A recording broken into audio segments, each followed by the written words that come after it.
네, 비상한 각오로 민생 회복에 전력을 다하겠습니다. 새 정부의 정책 안정성, 적극적 재정 기조, 수출 개선이 민생 경제 회복, 경제 성장에 대한 기대를 만들어주고 있습니다.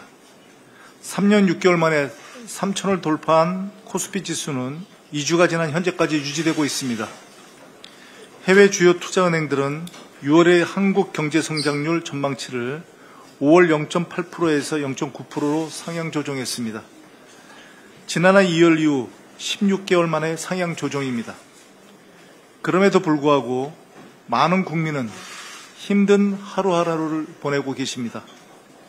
윤석열 내란 정부의 무능과 6개월의 국정 공백이 남긴 상처가 너무 깊고 큽니다. 지난해 폐업자가 사상 처음으로 100만 명을 넘어섰습니다.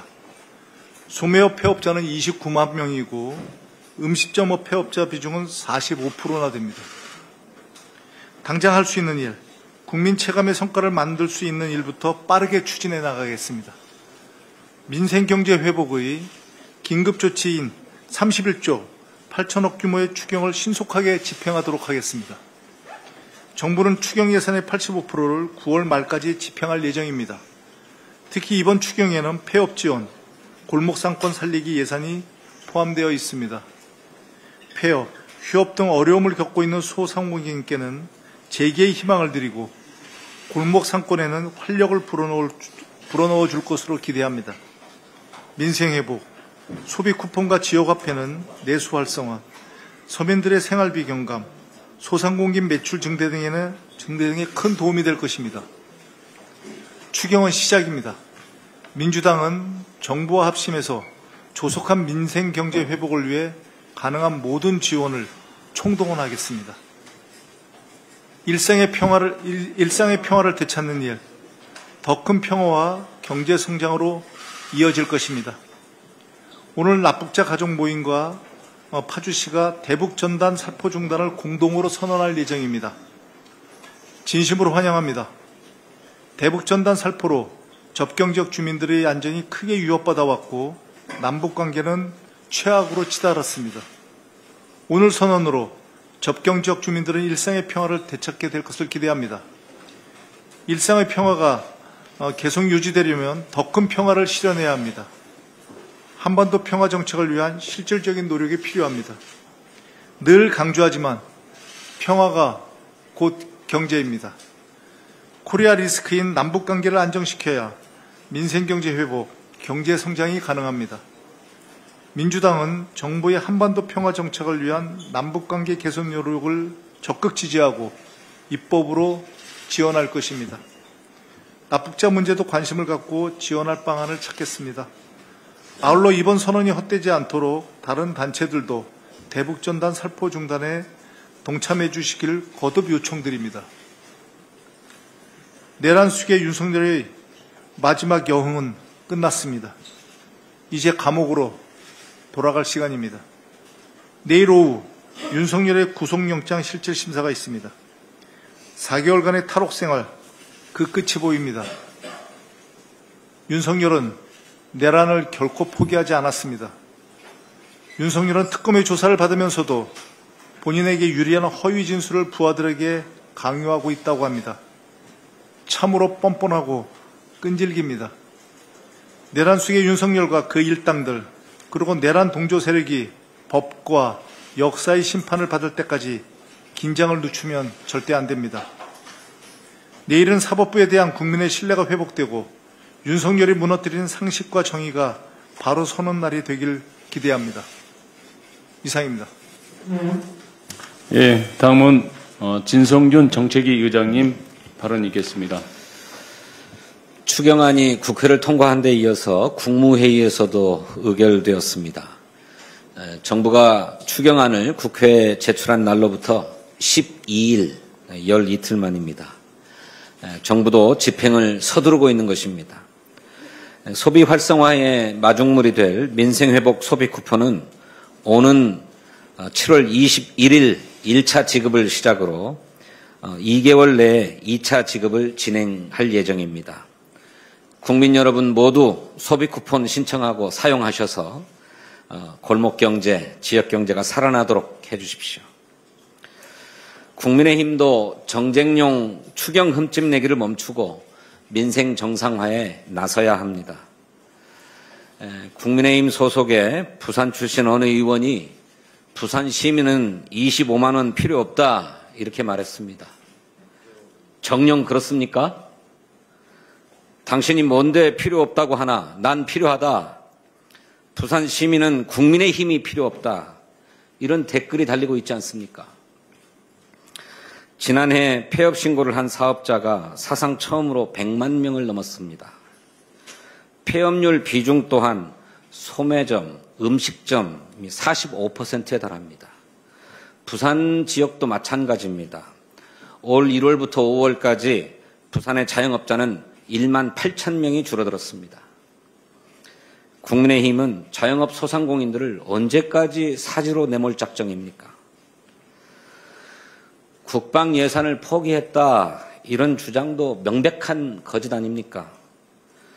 국회 심사 과정에서 감액된 사업은 연내 집행이 어려운 불용 부분을 조정한 것입니다. 방위 사업도 그렇습니다. 이것을 모를 리 없는 국민의힘이 현금 살포하려고 국방 예산을 포기했다 이렇게 운운하는 것은 사실 왜곡을 넘어서서 국가 안보를 정쟁의 수단으로 악용하려는 것입니다. 지역구 증액 사업이다 이렇게 지목한 피지컬 AI 핵심 기술 폭 사업도 AI를 모든 산업 분야에 적용해 확산하려고 하는 정책 사업이지 지역 사업이 아닙니다. 더구나 여야가 함께 증액이 필요하다 이렇게 합의한 사업 아닙니까? 극심한 무더위에 이번 추경이 단비가 되도록 당정이 원팀으로 대처해 가겠습니다. 국민의힘도 내부 갈등을 외부의 정쟁으로 덮어보려는 그런 안이한 얄팍함 버려야 합니다. 내란 잔재를 조속히 청산하고 국회 내의 민생 경제 회복 경쟁에 동참하기를 촉구합니다. 어제 국민의힘 신임 정책위원회 의장단과 상견례를 가졌습니다. 국민의힘의 어느 의원과는 다르게 김정재 신임 의장은 민주당의 상징색인 파란색 자켓을 챙겨 입고 오셔서 민생 공통공약 추진에 뜻을 모아주셨습니다. 감사하게 생각합니다. 곧바로 민생 공통공약 추진협의회 가동을 위한 실무협의를 착수하겠습니다. 7월 임시회에서 구체적인 입법 성과로 도출되도록 수시로 협의하고 꼼꼼하게 챙겨가겠습니다. 무엇보다 윤석열 정권의 거부권 행사로 막혀있는 민생의 활로를 뚫는 일이 중요하겠습니다. 상법에 이어서 공영방송의 지배구조를 개선하기 위한 방송 3법이 어제 국회 과방위를 통과했습니다. 방송 3법은 방송을 정권의 손에서 국민의 손으로 넘겨주기 위한 법입니다. 일반 국민 100명 이상으로 구성되는 사장 후보 국민추천위원회에서 사장 후보를 복수로 추천하고 이 사회가 특별 다수결로 그중에 한 사람을 선출해서 임명 제청하도록 하고 있지 않습니까? 여당보다 야당이 오히려 입법에 앞장서야 할 법입니다. 민주당은 집권 여당의 기득권에 연연하지 않고 국민을 위한 입법에 최선을 다하겠습니다. 노란봉투법과 양곡관리법 등 윤석열 정권이 거부했던 법안을 처리하는 것은 민주주의를 회복하고 민생을 되살리는 첫걸음입니다. 앞서 원내대표께서도 말씀하셨습니다만 윤석열 정권이 훼손한 한반도 평화 복원에도 나서겠습니다. 이재명 대통령은 취임 직후 대북 확성기 방송을 중단했습니다. 대북전단 살포도 금지했습니다. 북한도 이에 호응해서 대남 방송을 즉각 중단했고 최근에는 유엔군 사령부에 통지문을 발송하는 등 대화를 향한 의미 있는 움직임도 포착되고 있습니다. 국회도 접경지역 긴장 완화를 위해서 남북관계 발전법 개정안 처리에 속도를 내겠습니다. 다음 주부터 인사청문회 시즌이 열립니다. 새 내각이 조속히 구성되고 자리 잡는 것 또한 민생경제 회복의 시작입니다. 민주당은 후보자 흠집 내기가 아니라 누가 국민에 헌신하는 진짜 일꾼인지 그 역량을 검증하는 인사청문회를 준비하겠습니다. 감사합니다. 네, 저도 한 말씀 드리겠습니다. 지난 6월 임시회는 새 정부 출범 이후 첫 번째 국회 회기였습니다. 훗날 역사는 대한민국의 맥박이 정상으로 돌아왔다고 기록할 것입니다. 새 정부 출범과 함께 코스피 3000 시대를 열었고 12.3 내란 이후 1487원까지 올랐던 원달러 환율도 1300원대 중반으로 빠르게 안정을 되찾았습니다. 여야 합의로 상법 개정안을 처리했고 31조 8천억 규모의 추경안을 통과시켰습니다. 수십억 원의 자산가에게는 민생회복지원금이 푼돈처럼 느껴질 수 있습니다만 서민과 소상공인에게는 그 의미가 전혀 다릅니다. 이 지원금은 절박하고 절실한 생계의 버팀목이 될 수 있습니다. 민주당과 이재명 정부는 이번 추경을 조속히 집행해 민생회복의 마중물이 되어 시장에 활력을 불어넣을 수 있도록 하겠습니다. 7월 임시국회가 시작했습니다. 이번 주는 장관 후보자 인사청문회가 진행됩니다.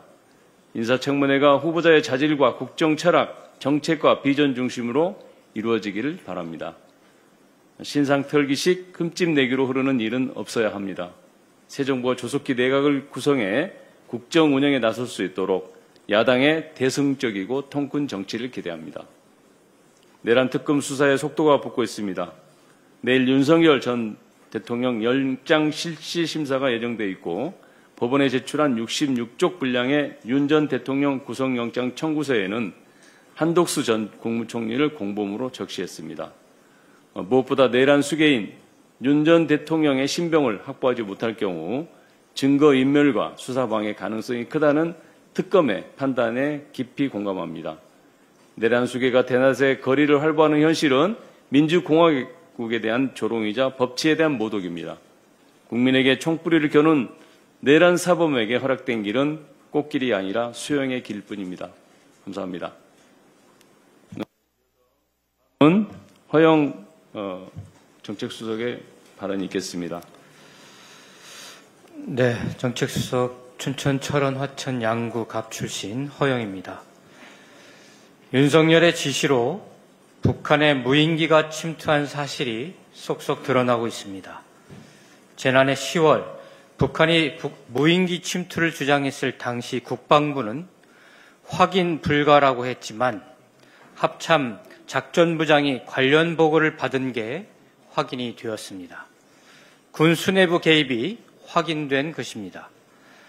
조은선 특검은 우리 군이 보낸 무인기가 추가로 한 대 더 있었고 총 2대의 무인기가 평양과 평양 인근에 추락했다는 것, 대통령의 지시였다는 구체적인 진술도 확보했습니다. 윤석열의 친위 쿠데타 전모가 사실로 드러나고 있는 것입니다. 북한의 반응을 유도해 무력 충돌을 일으켜 계엄 명분을 만들려고 했습니다. 대통령의 지시, 군 수뇌부의 묵인, 은폐된 군사작전, 이는 단순한 위법이 아닌 명백한 외환죄입니다. 국가와 국민을 심각한 위험에 빠뜨린 반역 행위입니다. 그럼에도 특검은 피의자 윤석열 구속영장에서 외환죄를 제외했습니다. 대통령실이 군을 움직였고 무인기가 실제 북한에 떨어졌습니다. 특검은 망설이지 말아야 합니다. 외환죄를 즉시 추가하고 윤석열과 핵심 인물들에 대한 전면적인 수사와 법적 책임을 물어야 합니다. 국민이 부여한 권한을 사유화하고 남용해 정권을 연장하려 한 반역 시도는 결코 용서받을 수 없습니다. 특검이 좌고우면한다면 그것이야말로 국민의 뜻을 저버리고 정의를 포기한다는 것을 명심하기 바라겠습니다. 지난 7월 6일 인천 계양구에서 맨홀 하수관 점검 중이던 노동자 2분이 실종되었고 한 분은 사망했습니다. 이 자리를 빌어 고인의 명복을 빌며 유가족께 깊은 위로의 말씀을 전합니다. 이번 사고는 예외적인 불행이 아닙니다. 외주와 하도급, 형식적인 위험성 평가 등 매년 반복되는 구조적인 참사입니다. 매년 국회가 제도를 개선하고 관련 규정을 강화하고 있지만 지난해에도 조선업 현장에서 17명이 사망했습니다. 올 1분기에도 산업 현장 사고로 137명이 목숨을 잃었습니다. 정부는 중대재해처벌법 위반 여부를 철저히 조사하고 지하 공간, 밀폐 구역 등 고위험 작업 현장의 안전관리 체계를 정비하기 바랍니다. 민주당도 지하 작업장 전수조사, 위험평가 제도 개선, 하청 재하청 구조 해소를 위한 입법을 신속히 추진하겠습니다. 노동자의 생명을 지키는 것은 정치의 가장 기본적인 책무입니다. 일터의 죽음을 멈추는 일, 더불어민주당이 앞장서겠습니다. 감사합니다.